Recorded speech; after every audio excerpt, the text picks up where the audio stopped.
پورا دین ہے جس کے اندر نماز بھی آتی ہے، روزہ بھی آتا ہے، معاملات بھی آتے ہیں، زکوٰۃ بھی آتا ہے، ہمسایوں کے حق بھی آتے ہیں، گلی کی صفائی بھی آتی ہے، تمہارے گھر سے اٹھنے والی شور کی آوازوں سے ہمسایہ تنگ ہے تو پھر بھی تم دین نہیں سمجھے۔ جنت کی جو تعریف کی گئی ہے، مولوی صاحب تو اکثر حوروں کا ذکر کرتے ہیں، لیکن جنت کی تعریف میں ایک جملہ قرآن نے یہ بیان کیا، لا یسمعون فیہا لغوا ولا تاثیما۔ جنت ایسا خوبصورت مقام ہوگا جہاں آپ کو ایسی آواز سننے کو نہیں ملے گی جو تم سننا نہیں چاہتے۔ یہ ہے جنت، جو تمہاری طبیعت پہ شاک ہو، تمہارے کانوں پہ بوجھ ہو، تمہاری سماعتوں کے اوپر گراں گزرے، تو جنت میں تمہیں وہ بھی سننے کے لیے نہیں ملے گی۔ تو میں اپنے مبلغین سے، خطباء سے کہتا ہوں کہ فل ساؤنڈ کیا ہوا ہو اور ایکو بھی اس کی فل کی ہوئی ہو اور چھوٹا سا کمرہ ہو اور آپ آگے منہ رکھ کے زور زور سے بول رہے ہیں اور لوگوں کے دل ڈول رہے ہیں اور آپ سمجھتے ہیں یہ تبلیغ کر رہے ہیں۔ یہ تبلیغ نہیں، یہ بدتمیزی کر رہے ہیں آپ۔ اللہ نے قرآن میں بولنے کا بھی سلیقہ سکھایا ہے، کہا کہ تمہاری آواز بہت بلند نہیں ہونی چاہیے، بدترین آواز فرمایا گدھے کی آواز ہے، وہ چیختا ہے، چلاتا ہے۔ تو کبھی ضرورت کے تحت آپ بلند بولیں تو وہ امر آخر ہے۔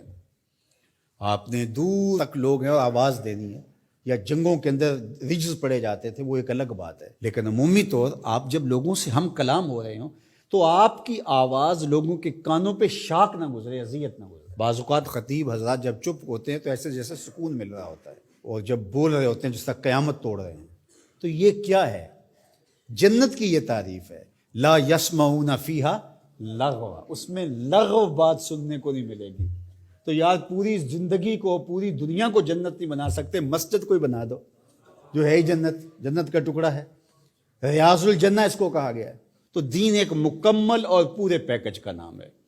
تو ہم نے کسی نے ایک پہلو کو لے لیا، کسی نے دوسرے پہلو کو لے لیا، کسی نے لباس کو دین سمجھ لیا اور کسی نے جو ہے وہ کسی اور چیز کو، کوئی حقوق العباد پہ رک گیا اور اس نے حقوق اللہ کی نفی کر دی۔ یہ بات ذہن میں رکھیے، حقوق اللہ حقوق العباد سے فائق ہیں۔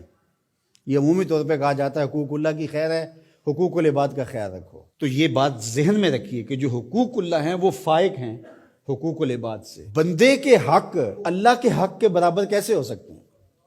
لیکن جو زور دیا گیا ہے وہ اس لیے دیا گیا ہے کہ اللہ تو کریم ہے، معاف کر دے گا، تو بندہ معاف نہیں کرے گا، اس لیے کہا کہ ذرا اس سے یہی معاف کروا لو، یہ معاف کرے گا تو کام بنے گا، اور وہ ہے، وہ تو کریم ہے تو وہ معاف کر دے گا۔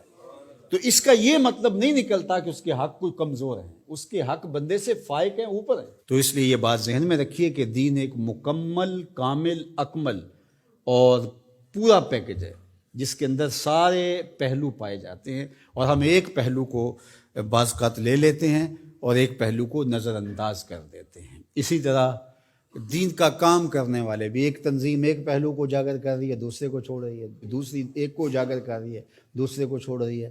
تو ایسا نہیں ہے۔ ہاں، کسی بندے کی مہارت کسی ایک شعبے میں ہو تو ظاہر ہے وہ شعبے کے اندر کام کرے تو وہ ایک الگ بات ہے، لیکن وہ باقیوں کی نفی کر رہا ہے اور جو وہ کر رہا ہے اس کو کہتا ہے کہ اس کے علاوہ دین ہی نہیں ہے، تو وہ دین کو سمجھا ہی نہیں ہے۔